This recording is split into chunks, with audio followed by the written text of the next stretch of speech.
Oh my goodness, man. Hey, how about those beats? I said it's like a funeral music, man. I'm Funeral. sitting there like, dog, man, what did I click on, bro? Hey, listen, it basically is a funeral. Cowboys is done. They done, but no, I'm sitting here like, okay, this is different. I haven't heard this elevator music before, Oh but my goodness, man. it is what it is. We Oh up in my this thing, though, man. We up in this thing. man. What a game, man. How do you feel about the game, man? I know you probably got the stats all in your head, man. Go ahead and give it to everybody, man. Well, I talked about this on the live stream. I need somebody to find this out. One of my guys, Stevie Mack or somebody, Rue Glock, Cowboys Network, Jay Farm. Somebody tell me, when's the last time the Cowboys have had two teams rush for 300 yards in the same season? Right. I don't know.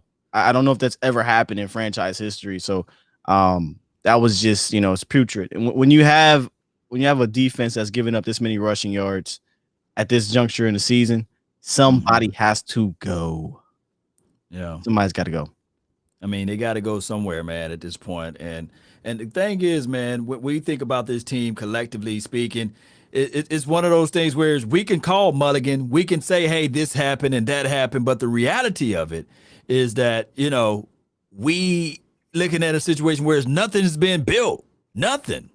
The consistency is being built right now. So we got to count it as a mulligan, and we got to sit back and say, man, maybe next year, right? Yeah, you talk about being built, and it's kind of echoing kind of what I'm saying about finding themselves. This team is lost, and they need to find themselves before this season is over. And finding themselves doesn't mean winning, because I don't think this team is good enough to win, given all the injuries and given the coaches just aren't making up for that. But you can still find out what you have at certain positions, or what you have as coaches in regards to Kellen Moore, what have you, Mike Nolan, what have you.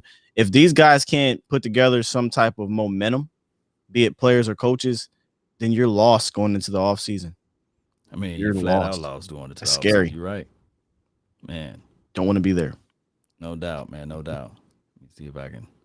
Bear with me, Cowboy Nation. Go ahead and Building the handle plane the while I was flow right there while I fix this up. Yeah, we building the plane while it's in the air, as Law likes to say, man. I'm trying something out here. I'm just going to read off some of these stats here. Andy Dalton threw the ball 48 times. 31 for 48, 285, 2 touchdowns, 1 pick. He averaged less than 6 yards per attempt. Lamar Jackson beat us with 12 completions, but he had almost 100 yards rushing, 94 yards rushing, and a touchdown. 2 tutties in that 1 pick. And again, like I said, they rushed for 300 yards, 294, 100 from Gus Edwards. Gus Edwards had 100 yards on 7 carries. Timeout. I'm just now seeing that. That has to be another record. Why is it that the Cowboys are always constantly in these weird records? 7 carries for 101 yards. Unbelievable. This is just crazy. The worst rusher for their team was Mark Ingram. He averaged 4.7 yards. 4.7 yards per carry. That was the worst. Zeke had a decent game, 18 carries, 77 yards. It sucks that that's a decent game for Zeke nowadays, but it is nonetheless. Tony Pollard could not get off today. 8 carries, 22 yards, 2.8 yards per carry. And Michael Gallup was a star at receiver today. 7 receptions, 86 yards, and a tutty.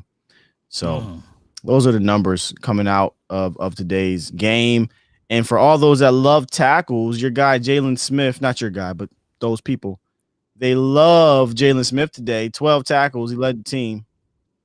Although our linebackers look very suspect. Darian Thompson really was probably our most impactful player in regards to defense. 7 tackles in that interception in the pass breakup. Could have had 2 picks. Could have had 2 picks. Yeah, so those are some of the numbers from the game, man. It's kind of coming down to the same stuff that we saw, right? Middle of the defense is just not good. Yeah, and you want to build a team from the trenches. Well, you want to really build from the core on out, and I call the core from the interior on out. And we look at it like, okay, yes, Chwaka is a guy that's a decent player. He's no world beater. But what we do with the Cowboys, we go get an Eli, we go have a Chwaka. We would, of course, we love the rookies or what have you out of Naval Gallimore. I don't know how many snaps he had this game, and we can see some growth with Justin Hamilton. But let's be real with it. None of these guys on other teams would probably be their premier starters. So if we never invest in that spot, we will continue to see our linebackers getting gashed, getting hands on them and things like that. So I don't know how to properly gauge the linebackers, but I can tell you that the front, everything starts from the front, right? Absolutely. This has kind of been the same mantra for the last number of years, Law. Well, we have to address the middle of the defense. It's weird because not Law, but Jalen and LVE, you would think have some type of talent. Like they can't be this bad. We've seen them be better. Me personally, I'm good off Jalen.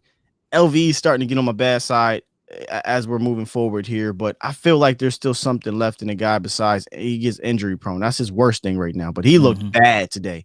He looked bad. But one thing we're noticing is that misdirection hurts these linebackers drastically. But like you said, if you don't shore up the front, they're just making it harder for your linebackers up the middle. And then if it's harder for your DTs and then your linebackers, what makes you think the safeties aren't going to save you? I don't care if you have Jamal Adams. It's not going to save you if you can't solidify the middle of that defense in front of them. I mean, you got to show up the middle, and it makes everything works out to his best. Maybe, just maybe, we'll see. And I know we was talking about DeMarcus Lawrence. His skill set and his play is not translating to sacks, but he is stopping the run, right? He's like in 3rd overall in pressure as relates to that edge, I think, from somebody's scores. But I think that you would get those sacks if you have pressure in the interior, if you can free up the double team and the triple teams. And I think that we need to start now looking at the complementary sides of everything. No, you're absolutely right. And we talked about that actually in the offseason with having a complimentary player opposite of DeMarcus Lawrence. That's why we were asking to go get Everson Griffin, believe it or not. But we saw how that panned out. It didn't work. You know what I'm saying? But I ain't mad at him for trying. But you do need complimentary players. I think that we get this notion that superstar players in football are supposed to make the entire team better outside of the quarterback position. But nonetheless, that's just not how it works. It just isn't. It's a 53-man team. It's 11 men on the field. You need more than one player to do their job or to be really good at their job or great at their job. And we talked about it on the show with James. If you can give me 11 DeMarcus Lawrences, even though he may not be great right now or have all these great sack numbers, if you can give me 11 DeMarcus Lawrences on that defense, I guarantee you we have a really damn good defense. Oh yeah, man. You get try hard guys, effort guys. Yes, that would propel everything. But I'm looking at it like this. When I look at this game, this previous game, I'm looking at Jalen Smith, smiley, happy-go-lucky, and I'm not trying to just throw the brother under the rug or under the bus, I meant to say, or in front of the bus. But it just seemed like a mentality. None of these guys hate losing. It's just like a vacation for them, you know? To me personally, I want somebody to be mad, angry, upset. I want somebody to really be on the sidelines saying, okay, why are we getting blown in coverages like this, you know? No, you're absolutely right. And Rue said, he's saying a good point here, mentality matters. It absolutely matters. for sure. And Sergey says that really bothered him, talking about the laughing and the hee hee ha ha. I think it's just this new era of players in all sports. You know, the basketball Facts. fans, we have an issue with this swapping jersey stuff after the games and everybody being friends. But when you think back the way the league is now in the NBA, everybody plays AAU ball together or they Yeah. play against each other. All these dudes is friends. It's a smaller league. Football, you would think it'd be a little bit more of an edge when you're playing because it's more physical. You Right. hitting these people, but again, this new era, everybody's buddies and friends. We saw it, right? We're kind of making fun of Lamar Jackson hugging, I think it was Robinson, Mm. and I'm sorry, Law. Like after the game, if I lost like that, I don't want nothing to do with the other team. I know you're supposed to shake hands. All right, good game, man. I'm out. I'm going back to the locker room, being pissed off, getting upset, and then figuring out how to be better. Granted, Yeah. I'm not a professional football player. I get it. These guys make millions. That's probably the least of their worries after the game is over. We there was once a player named Tony Romo after a terrible loss against the Eagles. Do you remember what he said? Right. Not the worst thing in the world that could happen. Yeah. We don't I want to mean, hear that. that's the craziest thing. Like we felt like really, we was like a lot of people was mad at Tony. They was looking at it like, "Come on, Tony. I understand what you're saying, but the optics of it, right? Not a time nor a place to say it." Oh my Yeah. goodness. So if the players are not going to have that naturally, then it does fall on the coaches. I'm not saying these guys got to be, jerks to other teams, but we just don't see that same edge that we're seeing in New York. We don't see that same edge that we're seeing in Washington.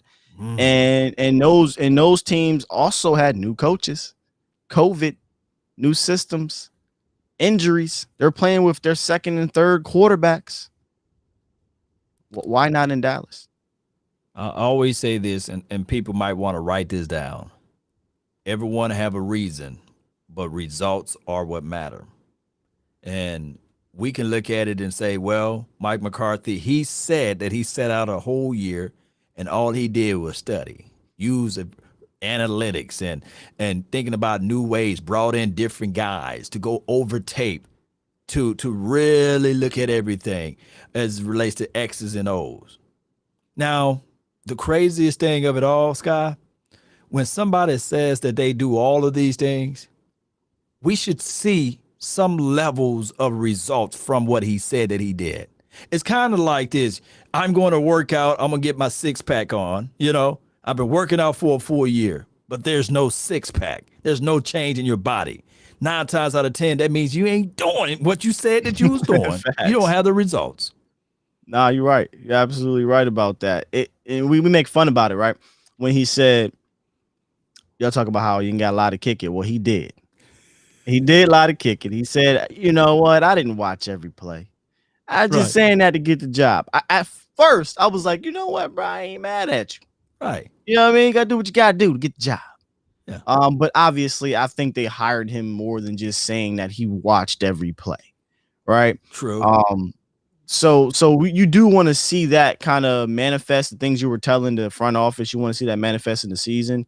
However, again, I talked about this a couple weeks ago. There's going to be a line that Cowboys Nation has to walk on, where how much do we blame the massive changes and injuries and COVID, and how much do we blame the coaches? I think there's going to be a line we got to walk on because there's both. I think you obviously have to bring that up, but you didn't the COVID situation and the injury situation, but then you obviously have to bring up the coaching because one of the things I talked about, Law, was okay, I got on Garrett and them because anytime there was an injury, we sucked. Well, here we go. We got injuries and nothing's changing. So I need to see. I want a coach that can overcome some of these things. And I get it. We've had drastic injuries, but there have been some games, Law, where we could have won, man. Right. It's some games that we should have won.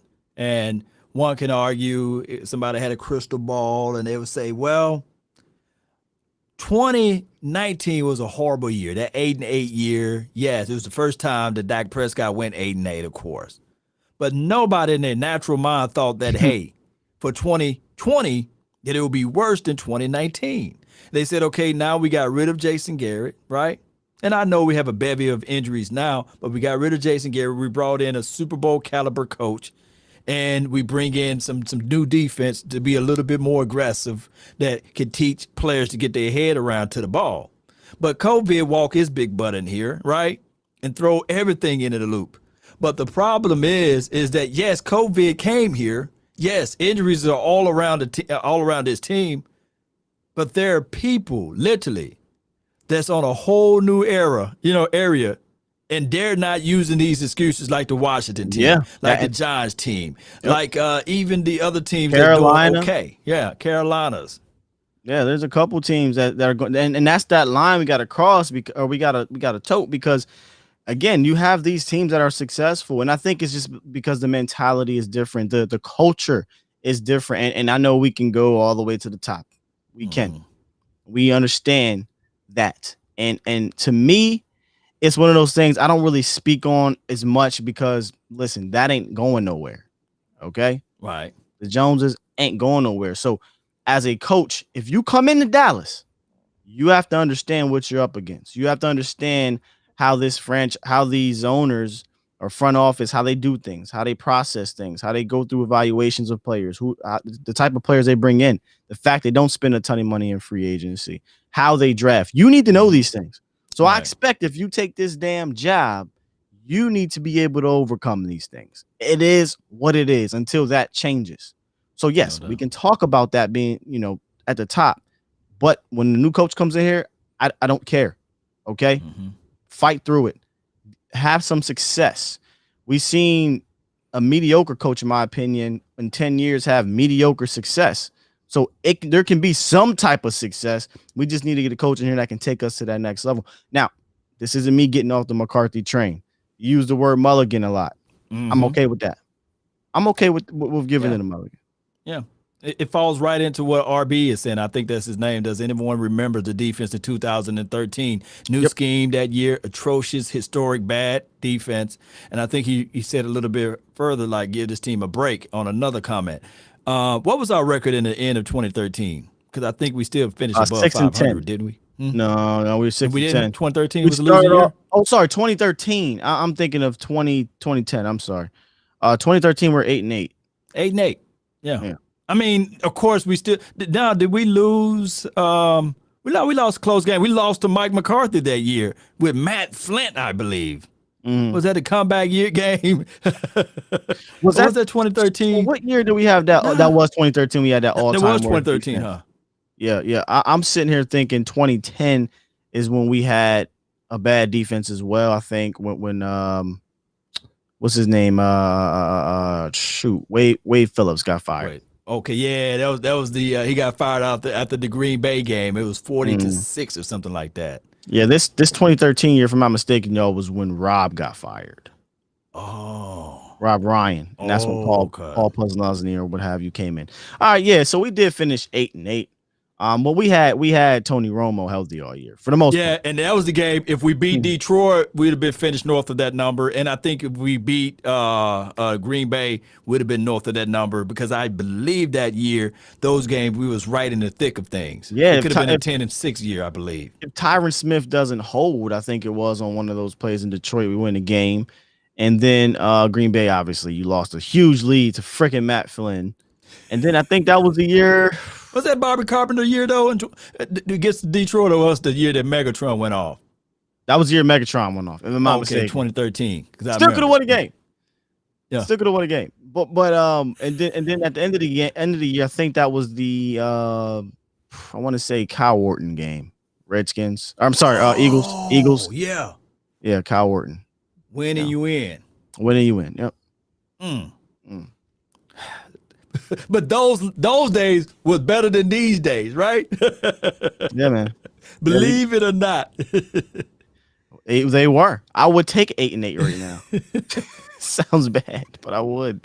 Because this draft ain't, you know what? We can get to the draft. Just know I would rather be sitting 12-20 right now than 1-5. My goodness.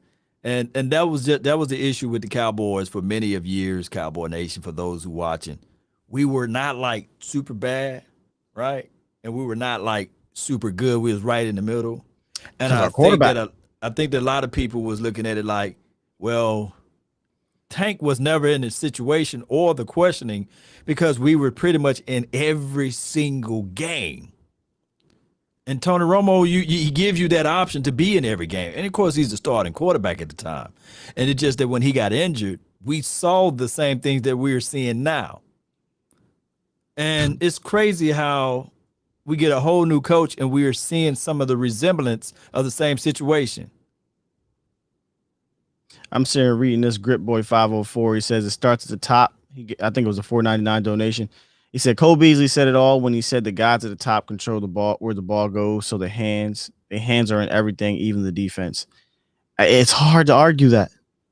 Yeah, it's hard to argue that because Cole said a lot of things and a lot of them seemed true. It did. You know, he was on the money with a lot of things, and then now when we look back at it, yeah. At first, I was looking at it like, hey, he's just an angry guy that just recently left the team guy, right? Mm-hmm. And then when you start seeing him last year, they start turning the corners a little bit. And he praised, was it Allen, the Allen kid? He was saying like, hey, he throws one of the better balls. And it was kind of like, is he shading Dak Prescott? But then when I started looking at it, I said, no, he's not really shading Dak. He's on the money with all of the conversation that he's having. See, hey, Ben Perez, here's what I don't get about the Earl Thomas and Jamal Adams people that like to say, oh, what about Jamal Adams, Earl Thomas? They wouldn't have did nothing. He says, where's all the Earl Thomas clowns at? I don't know why people are clowns for wanting Earl Thomas, as if he can really fix this garbage defense. Let me ask you something, Ben. Get him. Do you not think Earl Thomas wouldn't be better than Xavier Woods right now? Wouldn't be better than Darian Thompson? You've got to, you're lying.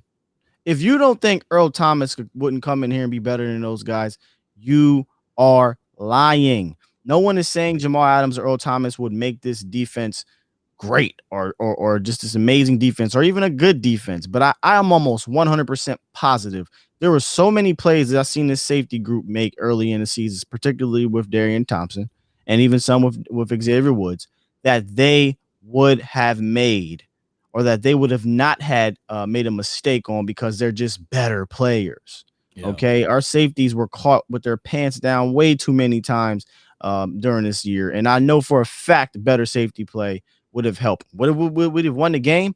No one knows that. But on those particular plays, I guarantee you it would have been a nice it would have been a better play. Yeah, and what we're saying, is that, you know, that touchdown play where Darian Thompson kind of jumped down inside too quick and did nothing. It was really a cover one. It could have been a cover three. I have to look back at it, but more so we saw the single high safety. Right. And my thing is, with a better safety with experience, they don't get burnt like that. I see that's the thing where the IQ, we talk about that a lot. IQ. A more experienced or better safety or smarter safety may have said, okay, maybe my job is to come down here and play rover for whatever reason over on this hash of the mark, which is silly in my opinion.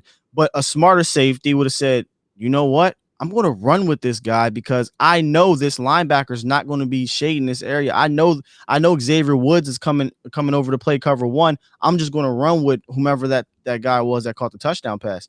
Those are the type of plays you get from elite guys. Those are the type of plays you get from really smart guys. And that's why I think it's very important for them to invest back there. Stop playing this cheap game, trying to get starters in the 6th and 5th and 7th round at safety because you suck at doing it. Okay, stop going out and getting Reynolds and Clinton Dix because you suck at doing it, and go get a bona fide guy. Just do it. No doubt, man. I love this Q&A. Man, Q&As, I love it. We got JD over here. We haven't had a cultural change coach since Bill Parcells. It's been 13 years, and he's spitting all types of facts, right? This is the Cowboys. Mike McCarthy has turned the train around and I can't read the rest of it. His assistant coach is accountable, I believe. And I can't read the rest of it. It's kind of blurry on my end. Yeah, he says, where is it? I had it here for you too. I'll add on that. Yeah, he said we haven't had a culture change since Bill Parcells. It's been 13 years. This is the Cowboys. McCarthy has to turn this train around and hold assistant coaches accountable. Need to get rid of Moore and Nolan. Listen. If they got rid of Moore and Nolan, I'll be cool with it, Law. I'm not gonna sit here and fight that they did that. I I think JG changed the culture slightly He because did. under what was his name? Coach Cupcake they called him. Wade Oh yeah, Phillips. Wade Phillips. Yeah. Things got out of hand a little bit. Hmm. Things got out of hand a little bit. And then I think JG brought back a little bit of what they saw in the 90s. Unfortunately, they went too far in the 90s for too long. That was the problem. So he changed it a little bit, but not as drastic as you saw Bill Parcells and Jimmy Johnson. Yeah, those guys they cut from a different cloth, basically. Yeah. And I think that they were more hard nosed against Jerry, and they probably had the most cojones to say, "Hey, no, Jerry, can I at least do it this way?" And I kind of use this analogy. Sometimes when you're in the house, you're in the shower. If it's just you singing. You sound like Luther to yourself, right? Sound Because good you're in there. singing you sound better than Luther. You're hitting Yeah. all of the notes. But when your significant other come through the door, you kind of hush a little bit. You kind of, yeah, it's like, damn, I can't sing no more in the shower, because I really don't want to hit the high notes like I want to. I believe that with Jerry Wayne Jones, he's in every meeting. We had Lucky Whitehead on the show, right? And he said, but damn, why you had to land a helicopter while we having to play That was practice, wild. I think that he's in his meeting, whether it be Jerry, whether it be Stephen Jones or what have you, and it makes the coaches. And I'm not giving these passes to the coaches, but it makes them really kind of like not coach all the way they should. No, man. I mean, I listen. I can't argue when people say, "Hey, Jerry kind of has his thumb on these coaches." Mm-hmm. It's hard to argue that. I could even because I'm a guy that says Jerry's is a mouthpiece for the organization now. Steven is the muscle. I Mm-hmm. truly still believe that Steven is the muscle. At one point, I was duped into thinking that could be a positive thing some odd years ago due to what Jerry got us into. Mm-hmm. Now I don't think that as much anymore. So I think Steven is just as much the culprit. Is just as much the culprit right now because we talked about this before. These guys aren't football guys, but again, Right. we could talk in circles about the Joneses, but that ain't changing, right? They're not going to change their ways. So we need whoever to bring. And I said this when we hired whoever was going to be. I need you to come in here and have some balls to say, no, I want this player. This is why I want this player. Or no, I'm doing it this way. This is why I'm doing it this way. If you don't like it, you can get rid of me. And maybe they should have brought, and I'm not trying to get rid of Mike. Mike, we said it. We agree here. Mulligan. Get to Mulligan. Let's see what he can do next year. He needs at least a year or two without this craziness. But I was on board with bringing in a guy that was a little bit fresher. I kind of wanted Urban Meyer. I was fine with Mike McCarthy. When we hired him, I was like, yes, man, we got an experienced guy who was probably humbled and hungry and all this jazz, right? And I don't have that much confidence moving forward right now. He's got to earn that back from me. We loading up our guns right now. And I'm being nice about it, fam. I am. Like, yeah. Well, here's my thing is with Mike McCarthy. Yeah, I'm gonna give him a mulligan, but he did the one cardinal rule where we said, "Oh, wait a minute, what was that?" When he hired Mike Nolan, we was like, "Hey, whoa. Wouldn't have been the smart move. I wouldn't have counted as like, I've been pumping his karma thing. I know you ain't in on that though, but I've been pumping his karma thing because of the simple fact that why would you interview Marvin Lewis just to solidify the Rooney Rule, but you wasn't really genuine in him? You would think that you would at least say, okay, Marvin, we're gonna bring you in for the defensive coordinator, but we're gonna talk with Mike McCarthy first because we really like him as the offensive guy, and we think that this offense was number one in the NFL. We got a young phenom as relates to Kellen Moore, but let's talk to Mike McCarthy and see if we can bring you in as the defensive coordinator. What do you think about that? Oh, I'm just reaching. No. I think the buddy system, the good old boy system kicked in. Nolan is Mike McCarthy's guy.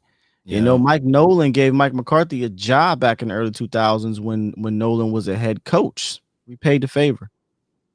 He repaid the favor, and I just wish it wasn't that way because if you look at the resume, You can't seriously say, okay, I'm going to hire Mike Nolan because he's been a great defensive coordinator. Right. That ain't the case. He ain't been a good defense coordinator since the early 2000s. So you really hired my man because that's your boy. Right. And I was hoping we got rid of that. So, and you could kind of say the same thing about the defensive line coach, who I like though. I'm not. Tom Sula is widely respected as a great defensive line coach. Not tripping about my Tom Sula, but Tom Sula was also another guy on that staff. So it's just strange that they did that when I believe there was other defensive coordinator candidates that they could have brought in, like the one they brought in, Marvin Lewis. Right. So, hey, I'll tell you what, we bashed the team enough, right? Okay. All right, we done beat them up, like my dog Brian Broder said, not to beat them up or anything. But let me do this then. How can we fix this? Like, fix this, Rich. Remember his brother said, fix this, Rich. How can we fix this stuff? I need to get that drop. Definitely for this. Unfortunately, it's going to take a slight change up top. That's the scary thing. It's going to take a slight change up top. My philosophy, because this is defense. I'm talking strictly defense. Okay, my philosophy, because offense, I think we're fine. We'll be fine when we're healthy, get Dak back and things like that. My philosophy to build a consistent defense in the NFL, consistently good defense, you have to draft your core players. Got to make some savvy trades. And yes, you do have to sign a premium free agent or two. That's just the way it works when you go down the line and look. The Steelers, their core players, the Bud Duprees, the TJ Watts, the Cameron Jordans. They had the other defensive tackle they got now, the linebacker that they drafted, Devin Bush. These guys are drafted, right? But then they went out and they made a savvy trade in getting Micah Fitzpatrick. Right? The Baltimore Ravens, they draft the core of their players, but then they make savvy trades and they go out and get a Campbell and Ngakoue, a Marcus Peters, but they also signed somebody in Earl Thomas. This was last year. Hell, we see the Patriots do all the time, and I don't like to use the Patriots as an example all the time because the Patriots are just a different breed, but they do it. Darrelle Revis, Aqib Talib, these type of guys, they go out and they get. This whole you don't need to pay people stuff is wild to me because I'm literally watching teams do that. Kansas City, draft core of their players, trade for Frank Clark, sign Honey Badger, Super Bowl. Like, fam, it's the blueprint is laid at your feet. Right. Yet we want to be, I don't want to pay these players because I want to pay our players. Did it ever occur to you, Steven, that we just don't have those kind of players to pay? Do we have the Honey Badgers, the Minka Fitzpatricks, the Marcus Peters, right? And then when you do, you let them go. Byron Jones, right? Anthony Hitchens. Not saying he's a great player, but he would have been a better player to me than Jalen Smith. And then you sign these other contracts. So it's going to take a slight shift up top. I'm not asking Steven to go AWOL. Because he did shift a little bit, Law. He went out and signed McCoy and Poe and guys that we thought they would never sign. So I'm asking you to take it up a notch. Right. Don't bargain shop. Take it up a notch. So you went from dumpster diving to at least going into these stores, right? This is the best analogy I can use, like the TJ Maxx, the Burlington Coat factories and things like that. And he said, and I'm not selling or denigrating, like you said, with the guy, McCoy, but he was long in the tooth. And I believe I was on whose show I was on, Cowboys Fans Only, Tucker, and I think he brought up this unique stat, and he was saying that like you probably lamented that too, that they was ranked dead or close to dead last in running against like Poe and McCoy, right. Those two, so I'm like, wow. Yeah, I actually rebutted that in the offseason because I watched them specifically by themselves, and I thought they still had they had some things left. And Poe was a good player last year. Poe was not the player we saw this year. I don't know what happened. I really don't. McCoy was a good player, but long in the tooth. Not somebody I would rely on for 3 years. That 3-year deal, I'm thinking, all right, we'll get out of it in a year or two because that's just what we do. Somebody said it in the A lot of people are saying it in the chat. You do build through the trenches. I'm done with these old ass free agents. Yeah. I am seriously. Like you have to start investing in premium young talent. It doesn't have to just on defense. It doesn't have to just be in free agency, fam. It could be in the draft. We got to, man. We got to look at it like this. And trust me, we love the draft because it sells a level of optimism. Right. And it also sells hope. And when there's hope in the future, there's power in the present, because now everybody is uplifted right now for those who are Team Tank. But I come here to tell everybody that we can be looking at this draft and be drafting 2 tacos and maybe another Hill, or we can be in the draft and we draft another CeeDee Lamb, Diggs, or what have you. So the draft is always a fickle or cycling type of situation. But we got to get those complementary pieces. And what I want the Cowboys to do is not worry about those 7th and the 5th and the 6th pick. Somehow figure out a way to package up some things, jump back into the 3rd, jump back down into the 2nd round. That's where the sweet stuff at, right? Your core of your team is not built in the 1st round. Right. It's built in the top 100 picks, period. Mm-hmm. A lot of people get caught up in the 1st round pick. And we are this year because we're likely going to be in the top 5, right? I mean, likely, yeah. Unless we win some games here. We got 4 games left. 4 games left now. We'd have to win like 2 or 3 of those games to get out of the top 5. I don't see that happening. I just don't. So we're all caught up on the 1st round pick, and I get it, right? When we cover the draft, when we do the draft show, it's going to be an exciting 1st round. But the real meat and potatoes of the draft is round 2 to 5. Mm-hmm. If you can find some cheap labor between 2 and 5, you can really set yourself up. You can, and that's what Dallas has to do, and that's what a lot of these other good, consistent teams defensively. Because I'm gonna keep going back to that law. Mm-hmm. Defensively, that's what they do. Offensively, you don't bring back Dak Prescott. You're good. You got everybody there. You paid everybody. You drafted everybody. Let's go. You need to shore up this defense.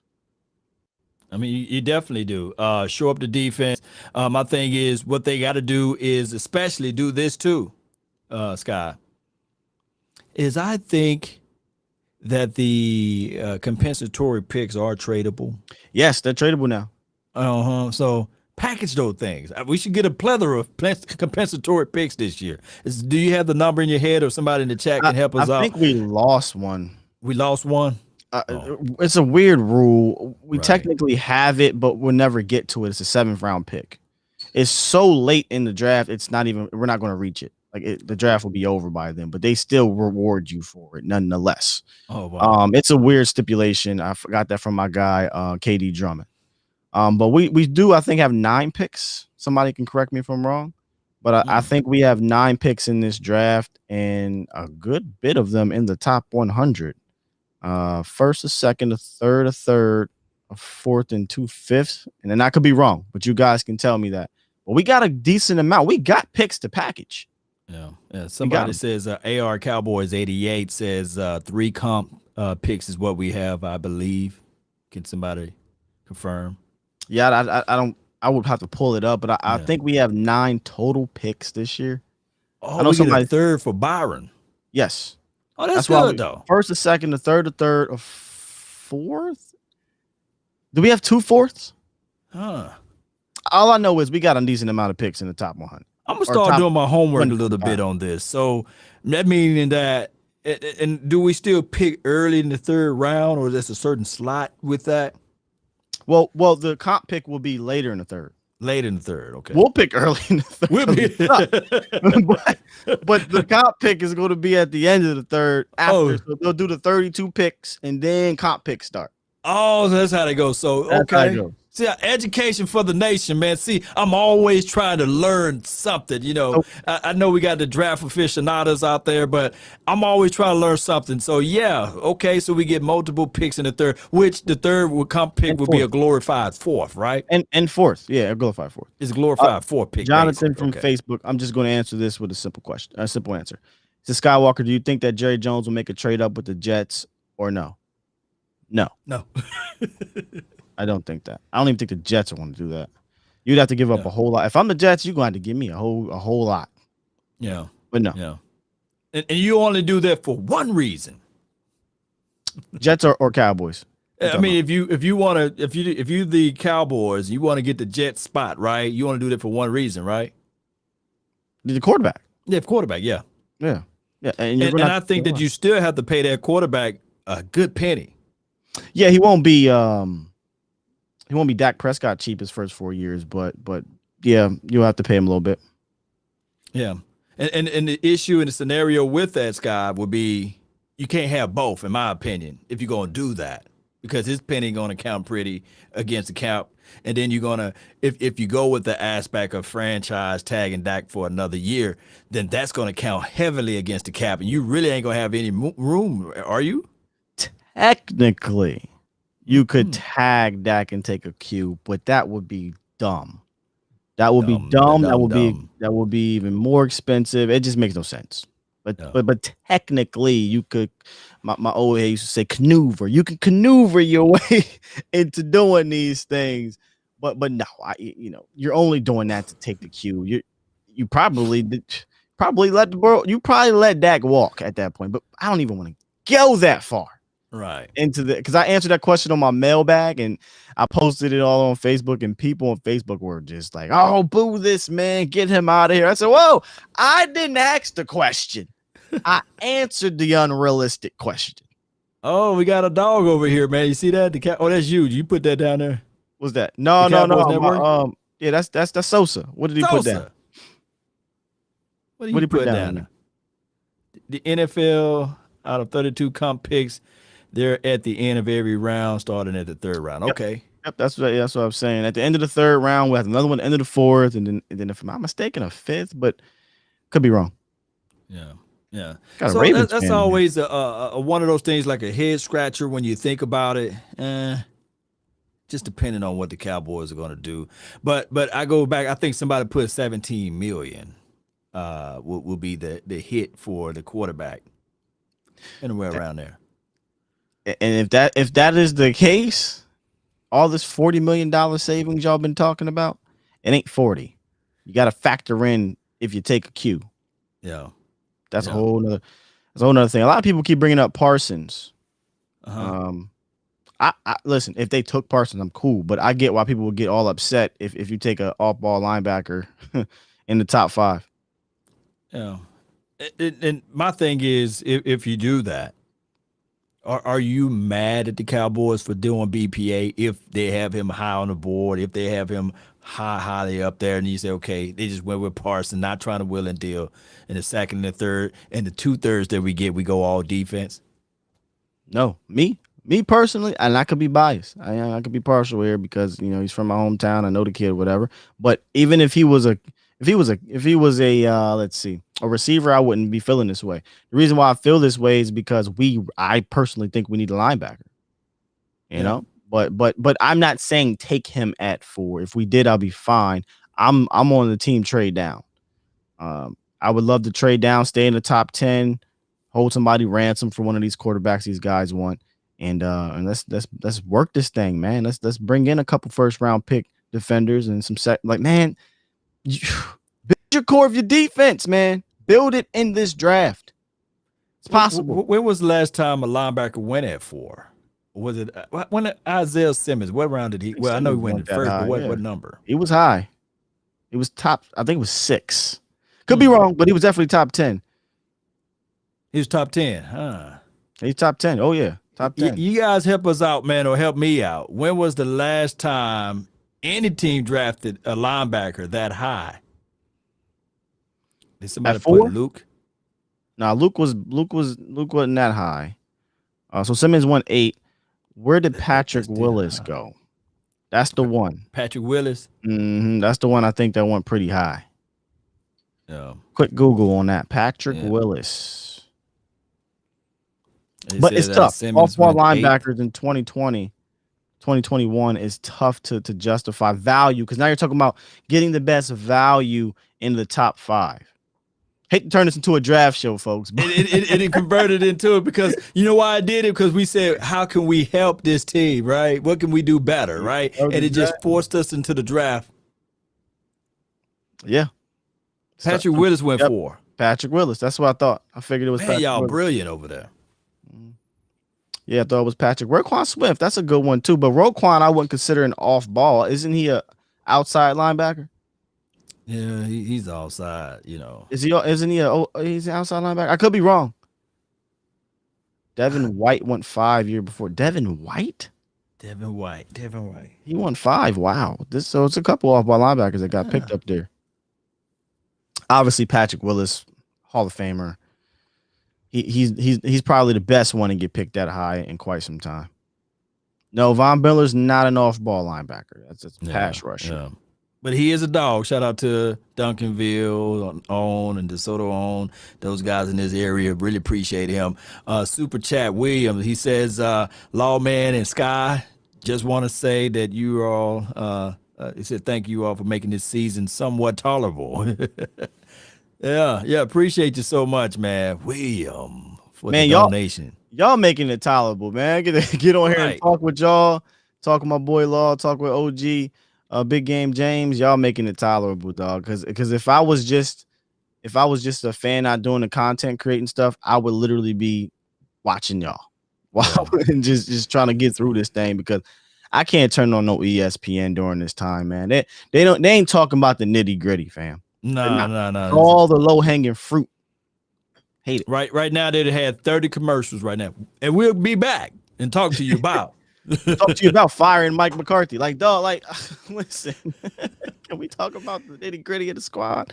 That's why I love when Brian Broadus and those guys were on DC.com and what have you, man, because they get into the nitty gritty.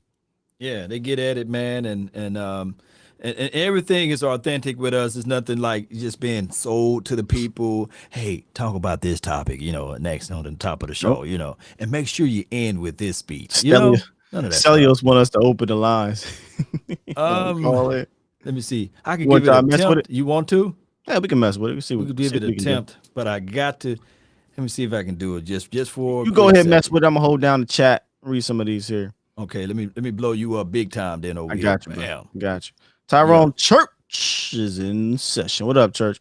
He said, yo, trade to 10, get Surtain Jr. and Bolden. Bolden or Bolton? Linebacker. Hey, I'm down with that. Vic Beasley went 8. That's not an off-ball linebacker. That's an outside linebacker. Those pass rushers, they're going to go a little higher. Yeah. I just had a good one here. Okay, Jamion said, if we take Parsons, is Jalen gone? Me? Yes. I've been saying it. Cut your losses with Jalen. The cap hit's not terrible. You can actually save some money on 2021. Put that towards a Justin Simmons, a Dalvin Tomlinson, or what have you. So I'm okay if you take a Micah Parsons and you get rid of a Jalen Smith. Y'all seen what he said on Twitter. He won't come to Dallas. Now they always say they want to come to Dallas. Myles Garrett said he wanted to come to Dallas. Like we seen all that, But I don't know that he's going to take that. I don't know he's going to take that. Nicholas said, only issue I have with Parsons is that he is still very new to linebacker position, was recruited by many schools to play defensive end. Yes, he is still new. He was a beast running back. I used to love going to Harrisburg High games and watching him play running back because you knew he wasn't going to play running back in college, but he was just so physically gifted. You remember when you played ball back in the day, it was somebody that was so physically gifted. They made him play everything. That was Micah Parsons. He could play everything. But he was a beast at defensive end. Then he got to Penn State and converted to linebacker. So he's still learning. He's a smart kid, but he's still learning the position. Ironically, it's just crazy as hell because our defensive coordinator was actually a better linebacker coach than he was a defensive coordinator. But if he's going to come into this defensive coordinator, I don't like it. All right, we got a caller. We good?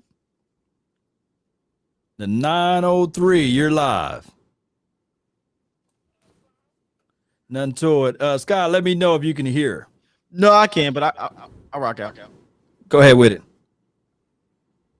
Hey. I can hear now.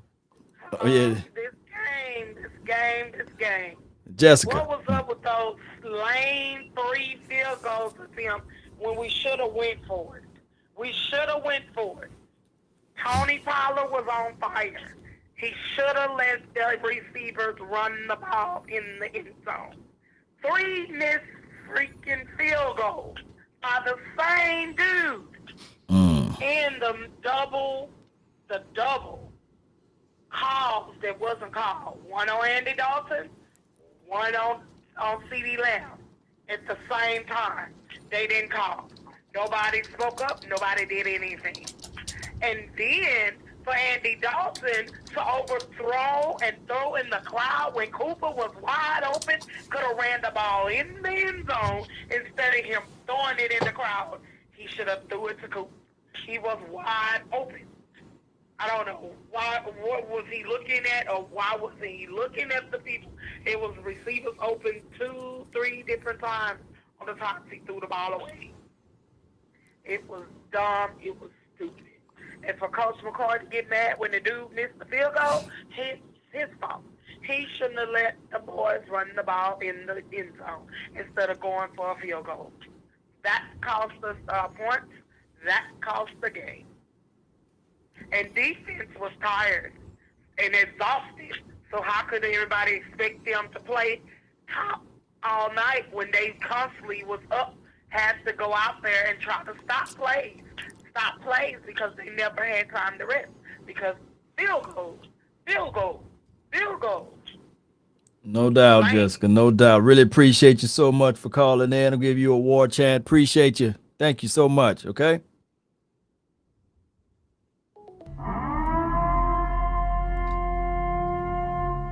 All right, that was Jessica. We testing out the phone line. We've been playing while it's in the air, so you are able to hear that, Sky, right? Yeah, that was great. It was a great call. Okay, so I ain't say all that, but I'm saying I can hear it. Okay, shout out to you, Jessica. Shout out to you. Yeah, Tony Pollard didn't. Yeah, Ali. Yeah. Nonetheless, I will touch on the Mike McCarthy. If y'all watched the game stream with us, I was livid. Why did he not call timeout? That is on you, coach. You don't allow that to happen. 4th and 4 to try to get a better field position for a field goal. You allowed to go down, delay a game. You can't do that, man. You can't do that. And in this game, it's one of those situations where they don't do things as it relates to the right time and the right moment. You know, sometimes they're too ultra conservative, then sometimes they're too aggressive.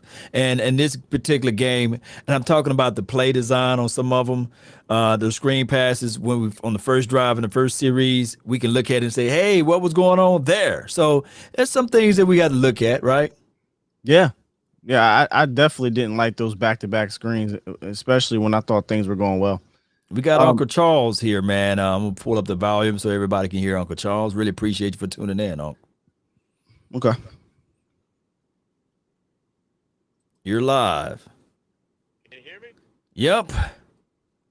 Oh, this is Uncle Dave. This ain't Uncle Oh, my God. Oh, 520. I was at 205. My bad. Uncle Dave. Oh, my goodness. I got too many uncles over here, then. My bad, Uncle Dave. It's one of the uncles. Come on, man. Come on, man. Turn him up a little bit for me. You know what? I got 3 letters for you, and it's an acronym. It's S-U-S. Sus. Stinking, unmotivated sucker. Turn him up a little bit. That's exactly what's going on with that kicker and with that secondary. That secondary's been suspect for a minute. The only bright spot is Diggs. That's the only bright spot. D-Law ain't doing nothing. He gets his here or there. Jalen, if you get somebody else for him, show him the door. LBE, I just lost faith in that fool. So, that is. I didn't even watch the game. I just listened to y'all. I mean, you and Skywalker Steel and Big Game Jazz. I just listened to y'all clowning. So, that was the highlight of my night, because I'm glad I couldn't watch this daggum game, because It was bad, brother. brother. Listening to it was bad. Just listening to it was bad. But the whole damn secondary suspect. And just like 2013, and I think that was it was either 2011 or 2012 when they got rid of Ryan. They got rid of Rob Ryan. Right. Mm-hmm. And the game that they would have been good. That was the Kyle Orton game. They were playing the Saints. They was playing the Saints. That was the last game of that season. They were playing the Saints, and they about had that game until Orton threw that pick, and then that was the end of that. So we keep on top of that. And then I think the last time somebody ran almost 300, I think it was the Rams, but I think it was the St. Louis Rams, and I think that was the what's that running back they had back there? Steven Jackson? Not Steven Jackson, the one way before him, 28. Trying to remember what the heck is Eric Dickerson? Marshall Faulk. Come on. It's right on the tip of my tongue, too. Marshall Right on the tip of my tongue. Marshall Faulk. Marshall Faulk, okay.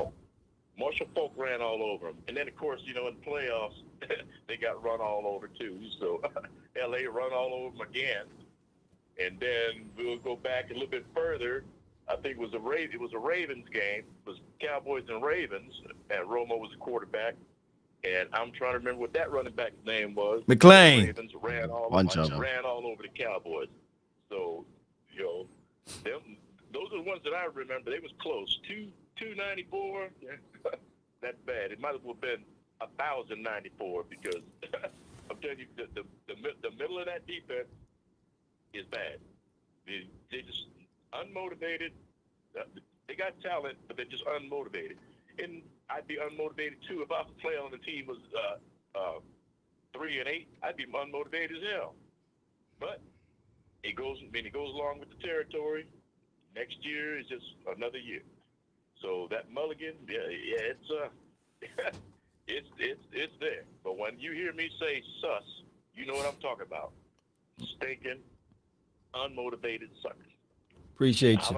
Appreciate you, Uncle Dave. Appreciate you. All right. We got you right. It's 520. 520. 520 from the Tucson. Charge it to my head, not my heart. There you go. Tucson. Because it's spelled T-U-C, don't make it Tucson. Y'all know I'll be messing up, man. He's trying to make me a little bit aggravated with that. Appreciate you. Right on. I'm out. He said I'll be making him mad because I can't say Tucson. Oh my goodness, man. Epic mistake on my end, man. All right, so the volume levels. Let me see if I can. It's crazy how I got to work this thing. I can't hear you now, Sky. All right, so can you hear me now, Sky? I can hear you fine. Can you hear me? All right, so I'm going to pick up this phone again. All right, so here we go. I just got to be quiet when you pick the phone up as well. 469, rapid fire. Hey, what's up, man? It's Court from Dallas, college kid. What's up, man? Appreciate you, man, for calling in. What's on your mind? Oh man, I just really can't believe us. You know how we played this whole season. I mean, I haven't seen so many 30-point games. I mean, when was the last time our defense gave up 30-point game after 30-point game, 250-yard rushing, 300-yard rushing? I mean, Mike Nolan, man, he's the worst defensive coordinator in NFL history, bro. Dallas Cowboy history, at least, in my opinion. But I mean, we do got some bright spots, with the rookies. But I don't know. I do like Elmore. I do like Diggs. But I mean, like y'all say, Jalen Smith, he really ain't showing, what he can be. But in my opinion, he really doesn't have any help in the middle. He's always on two-way goals. And I mean, if you don't got nobody that can hold the middle with him, I mean, he's always going to put on the island. He can't make every tackle. I mean, Ray Lewis didn't make every tackle. He had Haloti Ngata and Terrell Suggs with him, It wasn't just him. I mean, he need people around him, too. Saying they barely can hear him. Well. Yeah. Yeah. All right. Well, we really appreciate you, man. We can barely hear you, though. But, hey, it is what it is. Thank you so much for calling in. We'll try to answer this on the rebound, fam. Appreciate you. My my fault. No, you good. You good. It's us over on our end. Yeah, it's not you, brother. Yeah. We trying to build it like I'm waiting to you. And then Yeah. All right, so I turned the line off, man. I don't know why it does that. It's so low, right? I think it's something within the system. It might be because I'm on. It's all good. Yeah, it might be something within the system, but a good call though. I know you got to probably do it way like this to hear it. You know, it's one of those things too. So cut the phone lines off. But shout out to everybody that called in. It's just one of those things where it's different when you have two on, and it just I don't know where the audio has been pulled from. And we're gonna work this out though. It's something that we're gonna include onto the system. I got another solution though, and so let me see if I can do it this way, Scott. And the phone lines are back on. And let me make sure I end it this way. Phone lines are back on. Y'all give a call in and we'll see what we can do. Check. Mic check. Slight audio or a slight echo. Yeah, I'll stick on for about 10 more minutes. And that way, when I go, your line should be fine. Shouldn't be any issues. I just think when you pick me up with the phone audio, it's a slight echo. So that's why I gotta be quiet a little bit when the call. Oh, okay. Well, the phone line is back on. Let's see if can I get a guinea pig or somebody to call in? maybe the other Uncle Charles. Maybe Uncle Charles call in, right? Other uncle. Other uncle. You know, I'm just gonna cut it off and not give Uncle Dave and Uncle Charles. Just call them unks. You know. Shout out to Ruby up in this thing, man. He's one of the hardest mod guys. I call him mod gods, by the way. That's the mods. He be up in this thing. Shout out to you, brother, keeping us in line here. Got a Pittsburgh fan up in here. Got a Pittsburgh, okay. Shout out to you, Pittsburgh fan.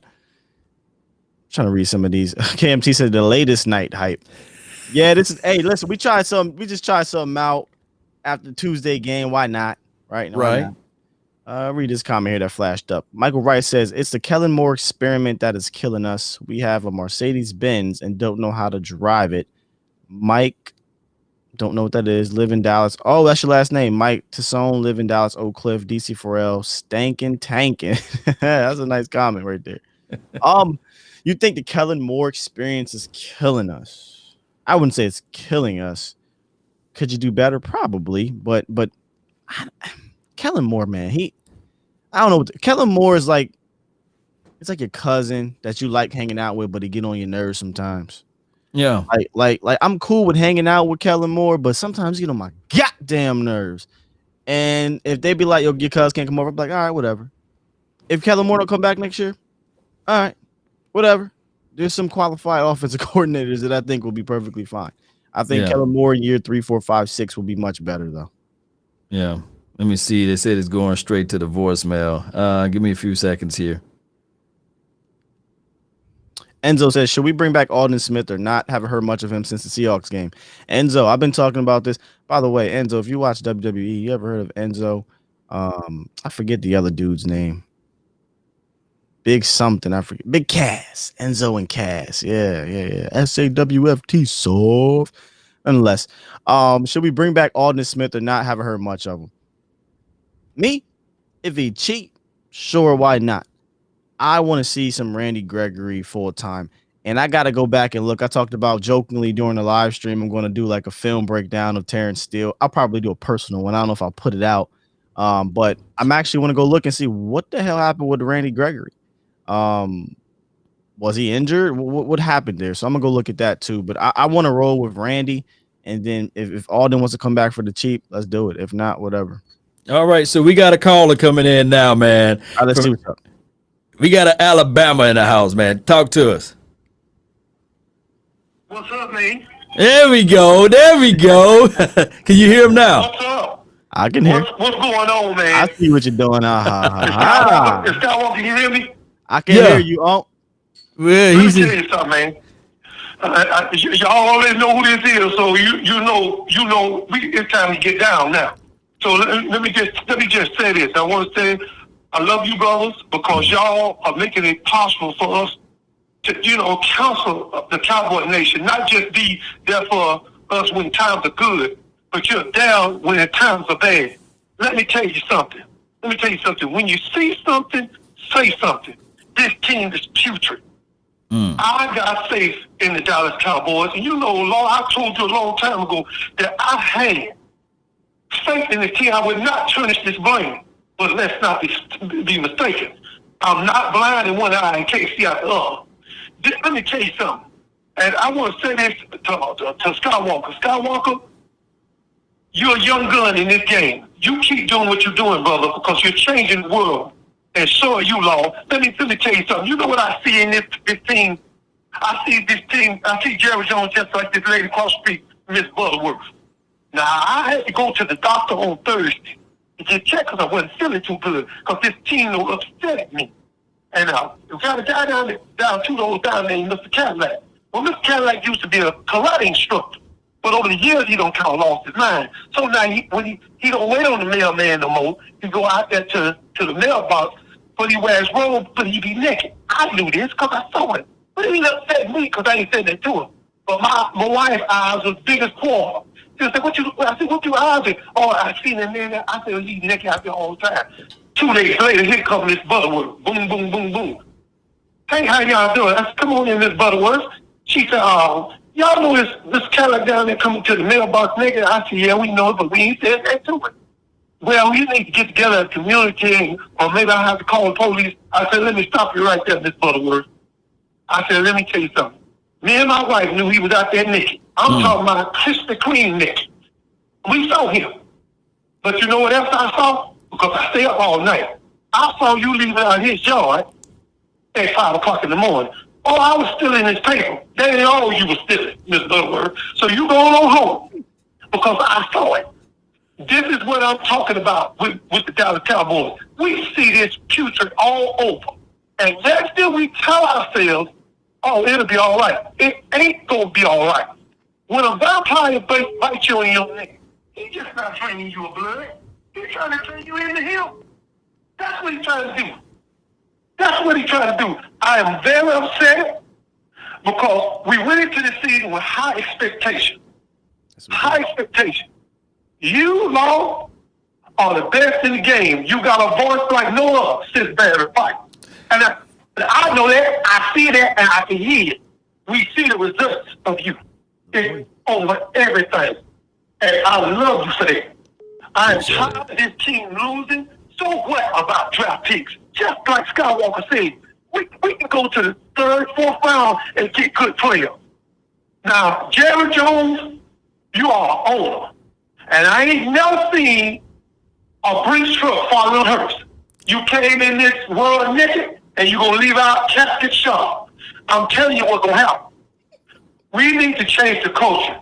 Mr. Jones, Jerry Jones, please change. Because you got Nate Noodle on the Cowboy Network saying, we did a good job. I said, Nate Noodle, be quiet. Because I see you out there practicing with some overalls on and a straw hat. Come on, real Steven. And then I know Steven said, man, what Nate want now? Next time you talk, Nate Noodle, be on Yeehaw. And then maybe I might check in. And that's all I got to say. Lord, it'll be all right. Let's just love on each other more hard. Care for one another. And stop calling people crazy because it's dismissing. So now you're a psychiatrist. Let me tell you something. Maybe I am crazy, but maybe I might be cuckoo for Cocoa Puffs. And that's all I got to say, y'all. And I love y'all, bro. Oh yeah. Hey, man, oh yeah. That's a good 615, you had to call back, man. But yeah, that's working that way, huh, Sky? Yeah, that worked. I had to write it down. Sometimes you gotta write it down, man. You always bring the fire. Yes, indeed, man. That's what I'm talking about. I had a chatter in here say, where do I rank the Ravens? I think they're a middling team. I would say they're a middling team due to the regression of Lamar Jackson. Lamar Jackson goes back to being an MVP quarterback. They'll be a top team again, but right now they're a middling team. Alex says, did Donovan Wilson have a groin injury? Don't know if it was groin, but he was out. It could have been groin. He was out, which sucked. You could tell that he was missed. We had no physicality in the run game. Not that we had a ton when he was there, but he brings that, that punch, in my opinion, on the back end that we don't have.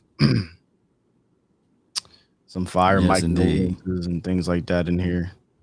Hey, let me see if y'all call back, man. I gotta try something else out. Let me see if I can work it this way.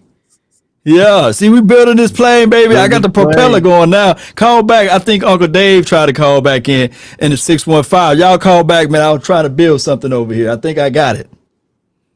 Stankin' tankin', Michael Wright. Yeah. And if that don't work, then I'll flip it back over. But yeah, come on, call back in now. I know. Somebody we work this thing out. Look, we are late night hyping this thing all the way through and through. Hey, somebody said post a number. Yeah, let me post it again. You know it's rough when the Giants fan come up in here saying y'all bad. Giants ain't beat us in like 10 years. Yeah. But when they come in here and talk shit, you know you bad. I know, no. Yeah. Let's see if we can hear it. Can you hear this? Can I hear them? No. Yeah, can you hear him now? Yeah. Can you hear that? Underwater. Yeah. What's going on with you fellas? Can you hear? Up, is it clear? Yeah, I can hear you clear. What about you, Sky? He about as clear as he can be underwater. Yeah. This is LB Rod out of 702. This is Tennessee, Las Vegas, Nevada. Okay, hold on. That ain't gonna work. That hold on. I tried a bit off the apple, but it was too hard. It came through. It just sounded like he sounded like he was underwater, fan. It sounded like he was underwater. I still got him live over here. Let me see if I can. Man, check it out. Justin said, "Who's the producer tonight?" Justin, nobody producer. We just went on. You know what I'm saying? We just want to come on and talk to y'all. You hear it right now? Yeah, I can hear you right now. All right, so you probably can hear him better this way, Sky. Go ahead. Yeah, I can. Yeah. All right. Yeah, this is LB Rod coming out of 702, Sin City, Las Vegas, Nevada. Appreciate you, man. What you got for the show? Brian. All right. This is what I've been contemplating. I've been a Cowboy fan here for quite some time, man. I'm 51 years old. I've been a Cowboy fan for a while. I've been through the bitter and the sweet, the ups and downs, the ins and outs. What I see right now, I'm just frustrated. Jerry Jones just needs to step down as a general manager. He's got to come to the grips with himself that he's not a general manager. He's an owner, him and his son. Just be an owner. Hire somebody to come in and take over the operations of the team. We're not going anywhere right now. We in a wash. Yeah, he might pick up a few players here and there. Might do a little something in the draft. Here and there. Might do a little something in the trade here and there. Gets us all excited. But it's all for a wash. It's just a wash. It's just him trying to take the glorification over the whole team. You signing the checks, you're going to get the recognition. Just sit back and be an owner and let the general manager do his job. I wish. I'm just frustrated. I'm a frustrated fan right now. I watched this game, and by halftime, I had to turn the TV off and start drinking beer. Trying to drink my sorrows away. Yeah. Man, listen, brother, I was drinking during the game. Right. Yeah. You spitting the truth over here. You spitting the truth, man. They won't have to hang up on you, but man, I really appreciate you. All right, ain't no thing, man. I love you guys, man. Keep up the good work. Thank you, man. All right, so this.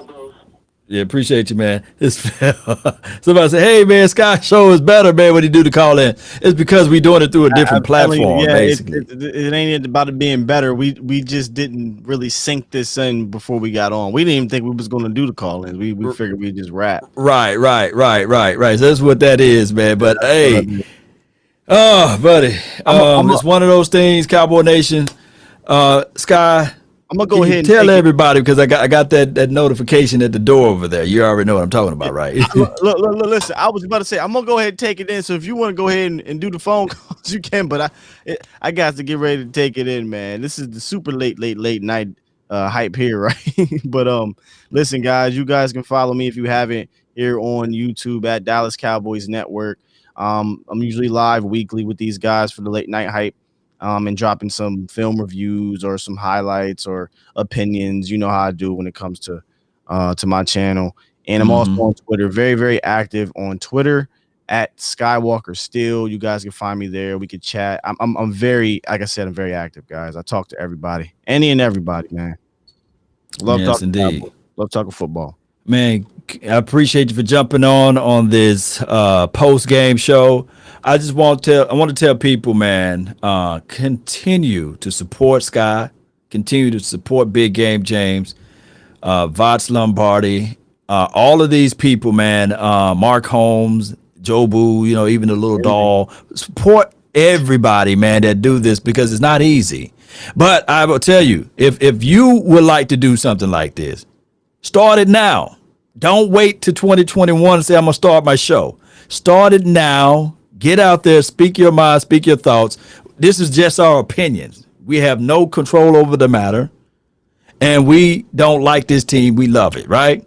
Absolutely. So y'all continue to grind. Y'all continue to support. And Marcius, you won the cover blanket. So hit me up with your post office box or your mailing address so I can send it out to you. If not, I'm going to have to do the Wheel of Truth again, and somebody else going to win that blanket. And that's right. Hey, listen. Shout out to you, man. Congratulations for that. Hey, Law, that spinning helmet thing you got back there, I was going to get that on Black Friday. Uh-huh. But I opted not to. And then when I saw, I was like, yo, that's crazy because that joint was dope. I like that little helmet back there. I like that. I like that a lot. Oh, yeah, it's floating in there. It's a good deal, man. Check it out, man. Y'all go get those things, man, because at the end of the day, we don't like this team. We love it, right? And I love this team before Jerry Jones bought the team. So don't be bullied and starting to hate something that somebody else messed up on, right? And I think in the hearts of hearts, he wants to win, but he's in his feelings with it. He want to be able to say, hey, these are the things I've done because people said that I couldn't do it, right? Everybody gave praises to Jimmy. Everybody gave praises to his staff. Everybody gave praises to his roster and his personnel. And they did not give him the glory. So he's looking at it like, oh, I did it in 95. And then somebody whispered in his ear and said, Jerry, that was still Jimmy, people. Ego is crazy. It's edging God out. That's the problem that we having with the Cowboys. Believe it or not. Believe it or not. Hey, Justin, there was an issue of compromising of my old channel, but memberships are going to be back available on the new channel. I'll have that information up for you guys this week, so we'll have the memberships back up. But I appreciate all you guys supporting all the kind words in the chat here. Really do. Oh yeah, man! I really appreciate everybody, man. We finna rock on out of here. There's no outro here, but hey, don't forget to hit that like. I got the button. Oh, you can still.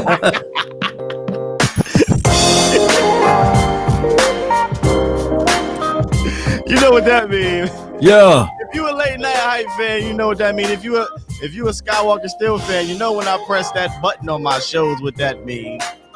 We out there, man. We out. Peace. Love y'all, man. Let's go.